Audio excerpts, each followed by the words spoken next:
This Day in Sports History.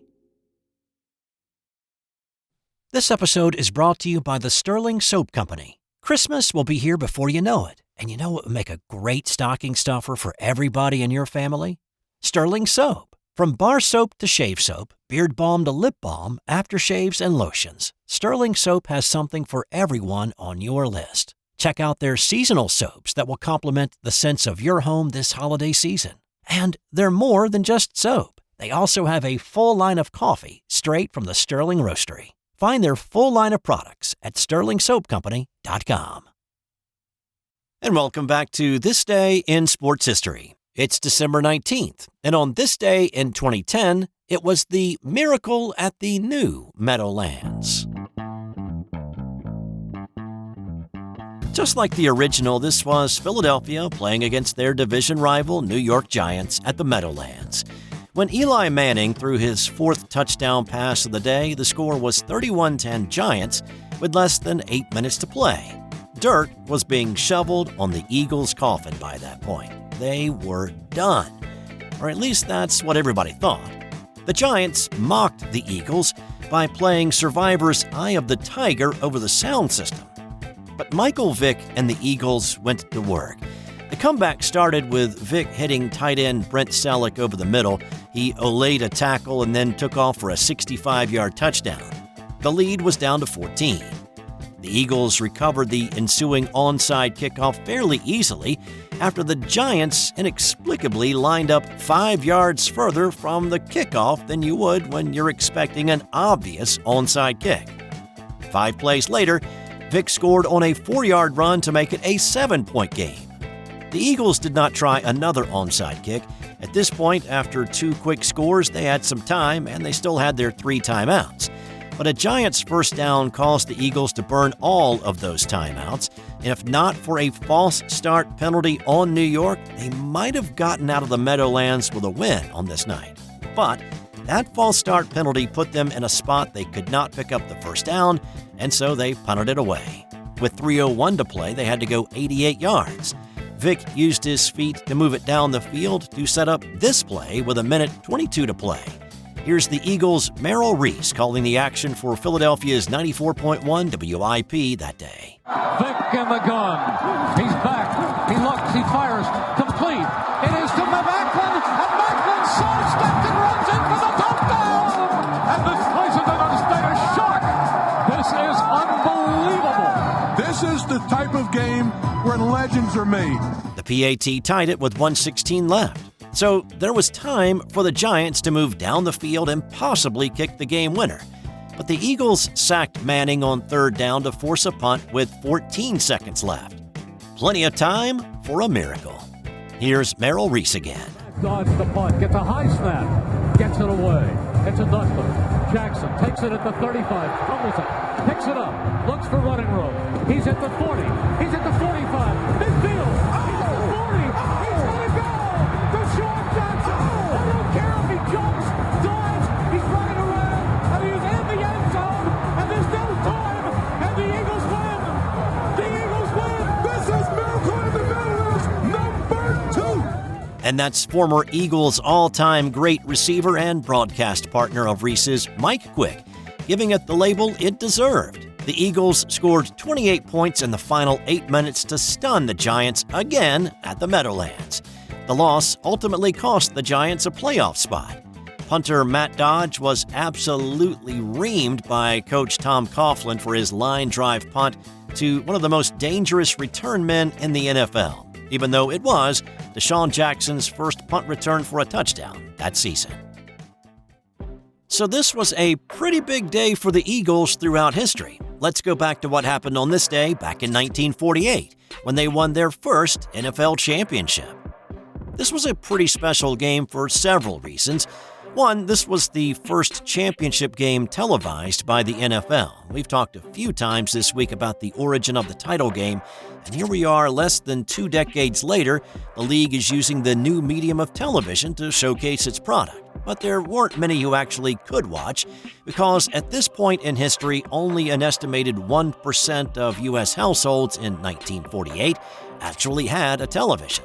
Second, and similar to yesterday's story, this experiment ran into a bit of a problem, and once again, it involved the weather.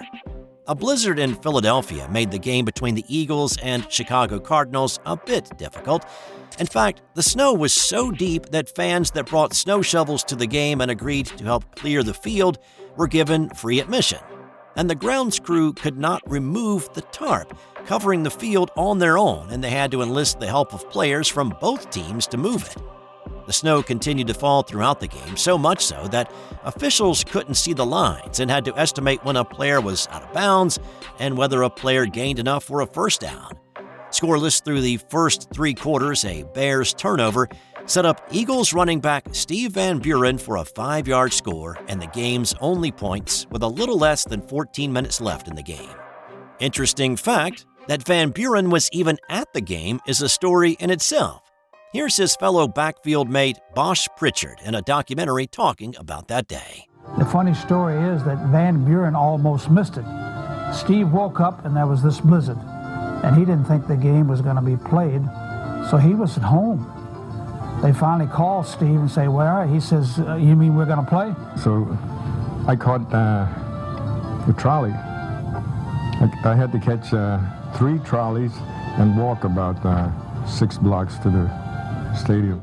Van Buren had 26 carries for 98 yards and the lone score in the game. Both teams combined for just 5 completions for a grand total of 42 yards. It was the first championship for the Eagles, and as we learned about yesterday, they would come back and defend the title the next season. On this day in 1992, the 1AA National Championship game was decided by an unlikely hero. This was the Youngstown State Penguins versus the Marshall Thundering Herd. The game was tied in the 4th quarter. Marshall had the football and they drove down the field to set up the potential game-winning field goal. But there was a big question mark. Their normal kicker, David Merrick, had missed a practice during the week leading up to the national championship game, and head coach Jim Donnan had suspended him. So they brought in his brother, Willie, who had been the leading scorer on the Herd's soccer team, but had never kicked a collegiate field goal. The stakes were pretty high. After quarterback Michael Payton, the best player in 1AA football that year, led the Herd down the field to the 5-yard line, there were 5 seconds left on the clock, and it was time to let the untested Merrick go for the win. Here's Jim Nance, who was calling the action for CBS that day. For the national championship, Willie Merrick in his first field goal try ever from 22 yards. Merrick, yes! Can you believe it? Exactly a decade later on this day, the Herd had moved up to 1A football and found themselves in a shootout against East Carolina in the GMAC Bowl in Mobile, Alabama. Well, the Herd was shooting blanks in the first half while the Pirates were firing live ammo. By the time the teams went to the locker room at halftime, ECU led 38-8.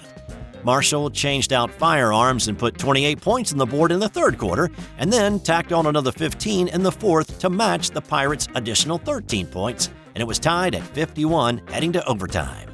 In the second OT, after ECU had kicked a field goal, Marshall's Byron Leftwich hit Josh Davis for an 8-yard TD strike to win the game 64-61. The 125 combined points is the most ever scored in a postseason bowl game. Are you a hockey fan? Then you'll love Eric Zweig's new book, Hockey Hall of Fame True Stories 2. It's a treasure trove of untold tales, bizarre incidents, and captivating trivia that will leave even the most devoted puckhead astounded. The intense rivalries, epic showdowns, and historic clashes that shaped the NHL's early years, it's all in there. Zweig uncovers the true stories that helped shape the sport, ensuring that you will never look at hockey the same way again. Check out Hockey Hall of Fame True Stories 2 on Amazon or wherever fine books are sold.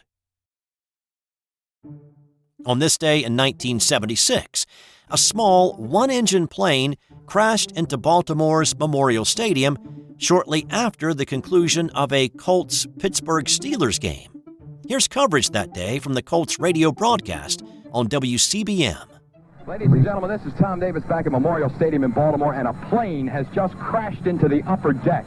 It's a private plane. It's a single-engine plane. Chuck Thompson has the binoculars on it. The plane has crashed into the upper deck around Section 1 or 41 behind home plate. The plane came inside the horseshoe of the stadium while we were out on the commercial, and the plane went into the upper deck as it tried to rise and get above the stadium.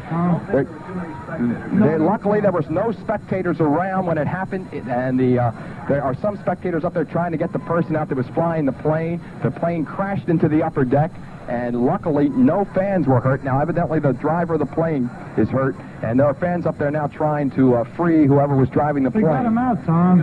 Before he came in, I saw that guy come around once before, and I said to Arnold Bracey, I said, there's a guy buzzing the stadium, and here he came in again. Chuck, you want to put the mic on? You got the Steelers had just beaten the Colts 40-14 in an AFC playoff game when the plane flown by 33-year-old Donald Kroner flew into the bowl of the stadium, and as he was trying to pull it out, crashed into the upper deck.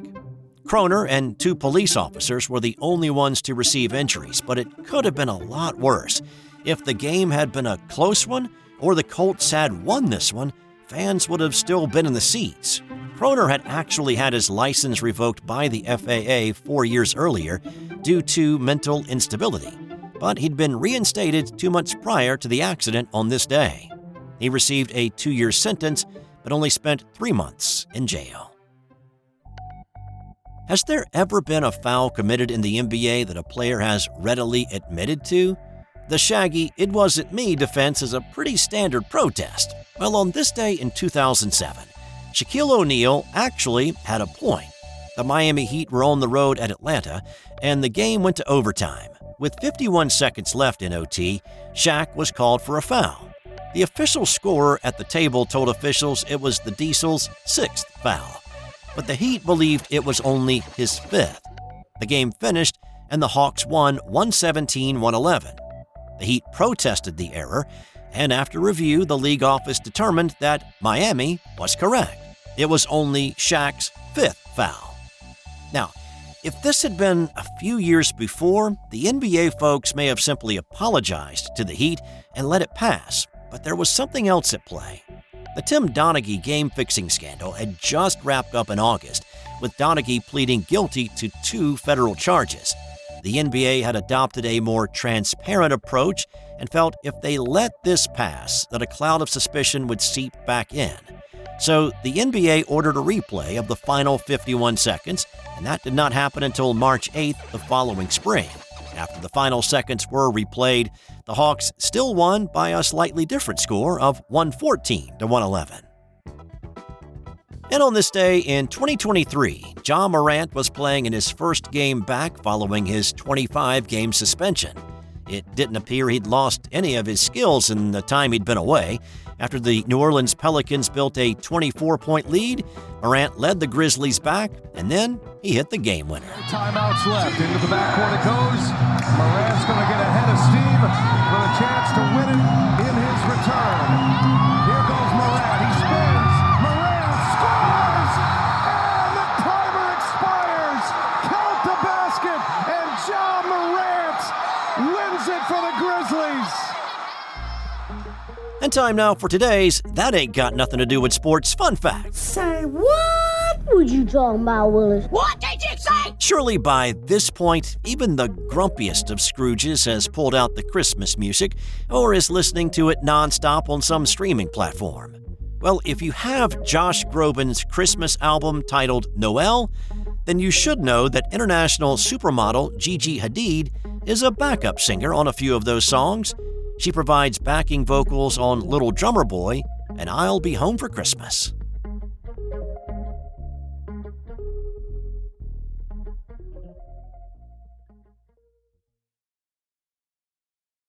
Hey, this is Steve White, the host of This Day in Sports History. Thanks for listening to this episode. One quick thing, I'm up for an award. I made the short list for the best sports talk podcast in 2024, and there are some heavy hitters in this category, such as the Kelsey brothers, Scott Van Pelt, and Bill Rhoden. Now, There's not much hope for me winning this category against those guys, but if you're a fan of the show, then you may know that one of my favorite sports movies is Will Ferrell's Semi-Pro, and one of the things in that movie is his effort to get his team to finish in 4th place. So I've kind of poached that idea and would love for you to help me finish in 4th place. I put a link in the show notes that will take you to the page where you can vote. You can only vote once in the category, so if you would cast your vote for my podcast, that would be awesome. Appreciate it. Have a great day. I'll be back tomorrow. This has been an original Thrive Suite production.